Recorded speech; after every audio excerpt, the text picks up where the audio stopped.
Hey, what's up guys? This is the Akash. Welcome to my channel. Welcome to my 10th episode of A Camel Cinema. In this series talk about the such Bengali movie যেগুলো একটুর জন্য Oscar পায়নি, just একটুর জন্য and today's movie is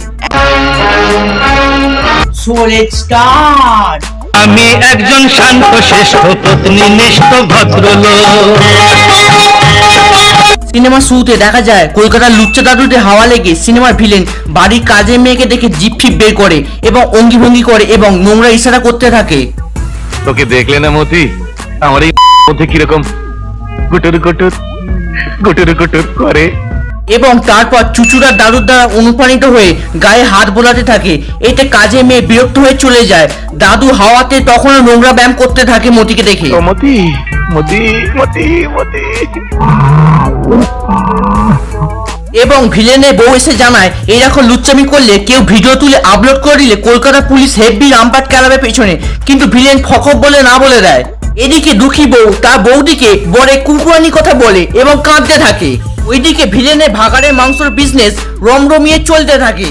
বউ রাতে এসে ফেসবুকে প্রতিবারই পোস্ট করার হুমকি দিলে বুড়ো ভিলেন তার পেছন মেরে দেয়, পেছন দিক থেকে মেরে দেয় এবং কপালে ঘাম মুছে মরা বউয়ের গায়ে ছুঁড়ে মারে, কারণ তাদের বাড়ি এসি ছিল না এবং কলকাতায় অনেক গরম।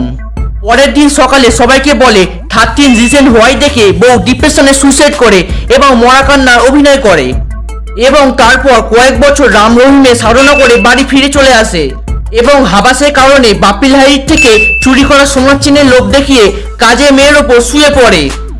বাড়ি ফিরে আবার ভাগাড়ের মাংসের বিজনেস রমরমিয়ে শুরু হয়। সে কথা বাড়ির বাচ্চা রাম জানতে পারায় ফিফার ফ্যান হওয়ায় তাকে ল্যাং মেরে ফেলে দেয় সিনি থেকে এবং ওষুধের জায়গায় মিশিয়ে দেয় কলকাতার এক ইঁদুরের আজ্যের ব্রেনে কিছুটা অংশ। ফলস্বরূপ বাচ্চাটা পাগল হয়ে যায়। এটা খেলে আবার বাচ্চাটা মরে যাবে না তো? এদিকে বৌদিমণি একদিন বুড়ো ভিলেনের মুখ থেকে শুনতে পায় সেদিন দমদম মেট্রোতে সেই ছিল এবং শুনে পালানোর সময় ভিলেন তাকে দেখে ফেলে এবং কোন বানেগা করোড়পতি ফ্যান হওয়ায় মরার সময় তাকে 3টে অপশন দেয় এবং 30 সেকেন্ড টাইম দেয় তাকে মরার জন্য। আচ্ছা কিভাবে মরতে চাস বলতো? গাড়ির চাকায় তোকে পিষে মারবো, না ওই খালে চুবিয়ে মারবো, নাকি এই চাকু দিয়ে তোকে কুপিয়ে মারবো? কোনটা চাস?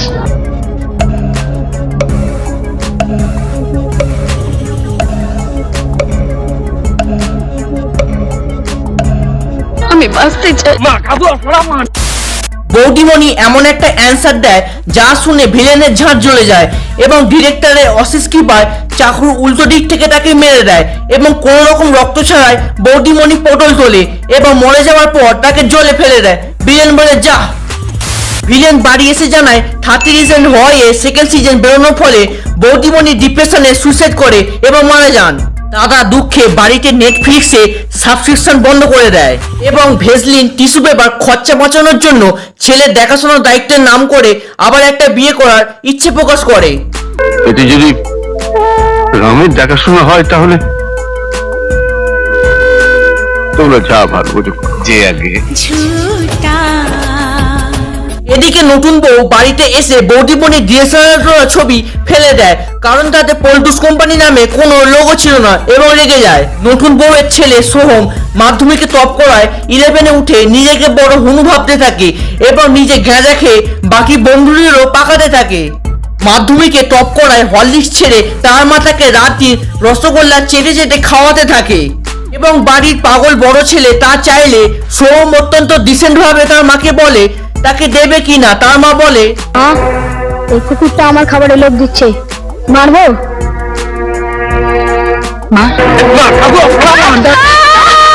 এইভাবে সাইকেল দিয়ে পাছায় মারা থেকে শুরু করে গাড়ি দিয়ে পাছায় মারার মধ্যে দিয়ে তারা বড় হয় এবং ছোট ছেলে দেবের খুব বড় ফ্যান হওয়ায় তার মতো জামা কাপড় পরে ঘুরে বেড়াতে থাকে।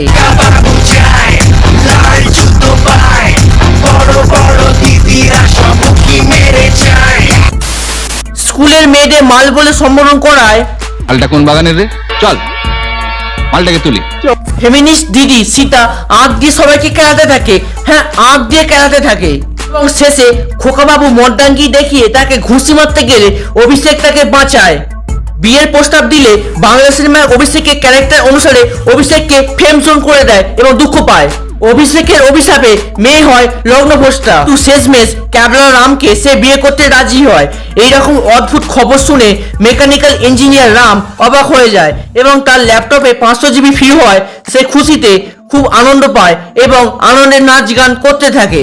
মেয়েদের সাথে ঠিক কি করতে হয় সেই প্রপার জ্ঞান না থাকায় ফুলসজ্জার রাতে রাম লুকোচুরি খেলতে থাকে। আমি এখানে। মেকানিক্যাল ইঞ্জিনিয়ারে হঠাৎ করে মেয়ের প্রশ্ন পেলে রাম অস্বাভাবিক খুশি হয়ে অস্বাভাবিক আচরণ করতে থাকে। ঠিক কি করে বুঝতে পারে না সে। তোমাকে না, তোমাকে আমার খুব খুব খুব ভালো লাগে। এর আগে না কেউ আমাকে এরকম করে ভালোবাসেনি। এবং অক্ষয় কুমারের টিপ টিপ বর্ষা পানির দ্বারা অনুপ্রাণিত হয়ে সব ক্যাবলামি ছেড়ে রাম লুচ্চামি শুরু করে। মুখ দেখো, জিভ ফিপ বার করে, ওটা মেয়ে, ওটা হরলিক্স না। আছে কি রে সাথে মাকে, কি আমি বলবো যে তোমাকে।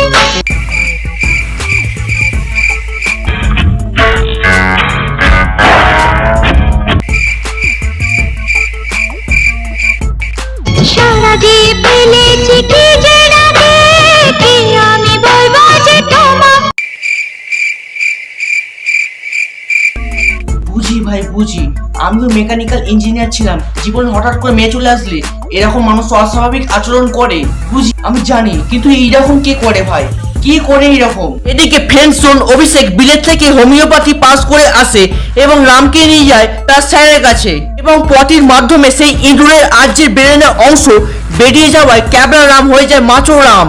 এবং ডিরেক্টর বুকে পশম, চোখে চশমা, ঠোঁটে লিপস্টিক এবং বেগুনি রঙের প্যান্টের মাধ্যমে সেটা খুব সুন্দরভাবে ফুটিয়ে তোলে সিনেমার মাধ্যমে। এবং নীল নাইটি পরা বাবা ছেলের এইরকম রূপ দেখে আনন্দে কেঁদে ফেলে এবং বউয়ের কাছে গিয়ে ন্যাকা ডায়লগ দেয়।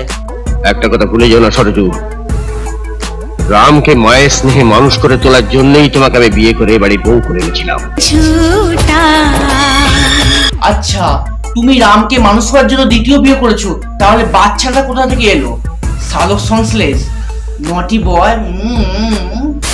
এদিকে বিভিন্ন নিউজ চ্যানেল ভাগাড়ে মাংসের কথা সামনে তুলে আনতে থাকলে এবং অভিষেক সেই বুড়ো ভিলেনের প্রতিবাদ করলে ভিলেন পার্টিটাকে রামপাট খেলায় এবং মাঝরাতে সীতা ফ্রেন্ডজন অভিষেককে দেখতে যাওয়ায় রাম এ গিলে হে মুশকিল সিনেমা দেখে সীতার ওপর খেপে যায়। ও মাইয়া রে তুই অপরাধী রে, আমার যত্নে গড়া ভালোবাসা দে ফিরায়া দে, আমার অনুভূতির সাথে খেলার অধিকার দিল কে, মাইয়া তুই বড় অপরাধী, তোর ক্ষমা নাই রে। এবং ভিলেন দাদু রামকে মিসলেট করে গোল্ডেন ট্রিতে নিয়ে যায় এবং রাম জিপ ফিপ বার করে অদ্ভুত ডান্স স্টেপ শুরু করে।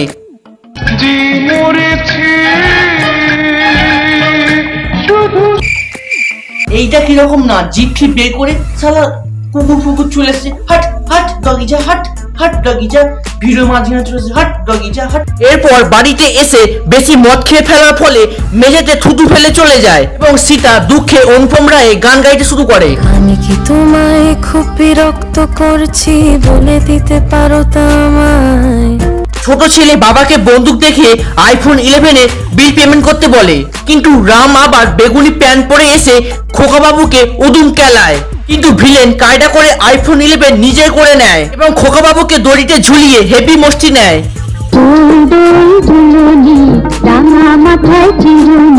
এবং শেষে সেই বারের ড্যান্সার এসে জানায় সে কলকাতা পুলিশ এবং মাতাল সাজা থেকে শুরু করে সবটাই রামের প্ল্যান। কিন্তু ভিলেন ভুল করে নিজের দিদিকে মেরে দেয় গুলি করে এবং পালিয়ে মন্দিরে গিয়ে প্রার্থনা করার সময় দেখা যায় সেই সতী এখনো বেঁচে আছে, সে মরেনি, কারণ চাকুর উল্টো দিক থেকে কেউই মরে না।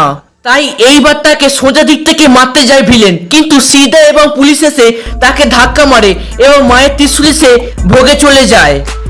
যদিও এইবারও ডিরেক্টরের অশেষ কৃপায় ত্রিশূল কিন্তু ভাই একটুও গায়ে ঢোকে না, বাট ভিলেন টপকে যায়, কি কারণ কি জানি।